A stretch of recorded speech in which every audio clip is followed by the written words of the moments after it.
tere Tartu! Long time no see! Sama ei saa öelda nüüd küll Räpina Jacki kohta, seepärast et neid me juba eile nägime.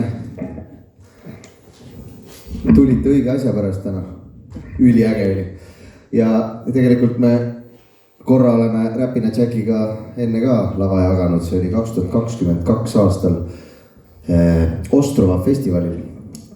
Ja kui me sinna läksime, siis me filmisime musa video sellele loole, mis me nüüd kohe mängima hakkame. See on Muutuma pean heaks.